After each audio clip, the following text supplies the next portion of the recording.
Assalamualaikum warahmatullahi wabarakatuh. Tidak lupa pula kita mengucapkan syukur Alhamdulillah karena sampai saat ini kita masih diberikan rezeki kesehatan oleh Allah Subhanahu wa taala. Amin ya rabbal alamin. Sahabat beriman yang dimuliakan Allah Subhanahu wa taala, sebagai umat Islam, hidup ini harus sepenuhnya kita yakini sebagai kesempatan untuk semata-mata beribadah dan mengabdi kepadanya. Semua hal yang telah kita sediakan di dunia ini meliputi makanan, minuman, pakaian, pekerjaan, harta hingga tubuh yang sehat ialah modal agar kita bisa berlomba-lomba beribadah dan menjadi hambanya yang terbaik. Dalam situasi hidup yang demikian, kadang Allah Subhanahu wa taala memilih segelintir orang untuk naik derajat lantaran perjuangan dan kesungguhan orang-orang tersebut membuat mereka dicintainya. Dengan dinaikkan derajatnya oleh Allah Subhanahu wa taala, maka seseorang bakal berada di dekatnya dan masuk ke dalam golongan orang yang dicintainya. Alhasil, kebahagiaan dan ketenangan dunia maupun akhirat sejurus berada di genggaman orang itu.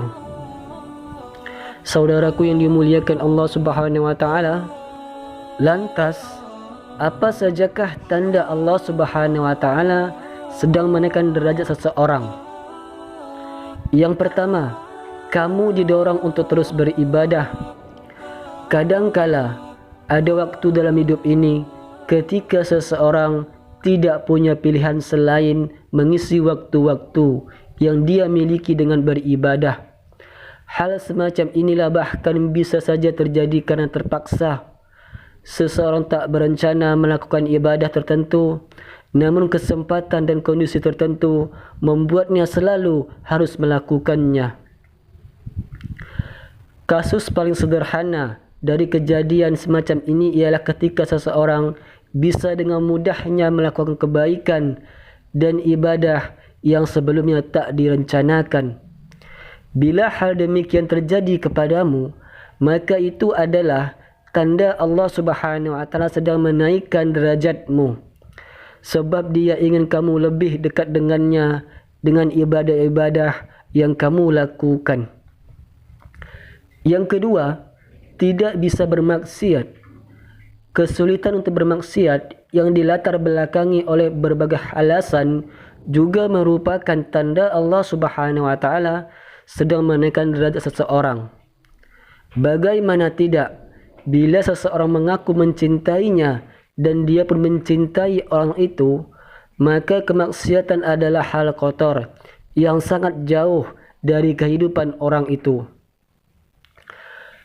Kasus sederhana dari tanda ini ialah ketika seseorang harus terus-menerus gagal melakukan kemaksiatan atau dosa, meski sebelumnya telah direncanakan dengan baik. Bila hal ini terjadi kepadamu, janganlah lengah. Teruslah bersungguh-sungguh beribadah kepadanya, sebab Dia sedang menaikkan derajatmu. Yang ketiga, diberi masalah tanpa dihenti hingga membuat kita hampir menyerah. Masalah, cobaan dan bala bencana yang berat hanya diberikan Allah Subhanahu wa taala kepada orang-orang yang dicintainya dengan hendak diangkat derajatnya olehnya.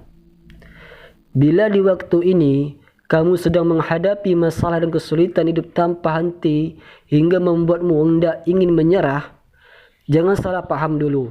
Itu bisa jadi tanda kalau Allah Subhanahu wa taala justru mencintaimu. Dengan masalah yang diberikannya itu, kamu bakal jadi orang yang naik derajatnya secara drastis. Namun, kamu harus tetap berhati-hati. Bila di waktu ini kamu menyerah, maka kamu sama saja menjatuhkan dirimu ke dalam lubang kehinaan bersama syaitan. Maka dari itu, teruslah berprasangka baik kepadanya dan bersikap optimis. Saudaraku yang dimuliakan Allah Subhanahu wa taala, demikianlah penjelasan mengenai tanda Allah Subhanahu wa taala sedang menaikkan derajat seseorang. Semoga kita termasuk golongan orang-orang itu. Amin ya rabbal alamin. Wallahu a'lam bishawab. Semoga apa yang saya sampaikan bermanfaat untuk anda semua. Singkat cerita, wassalamualaikum warahmatullahi wabarakatuh.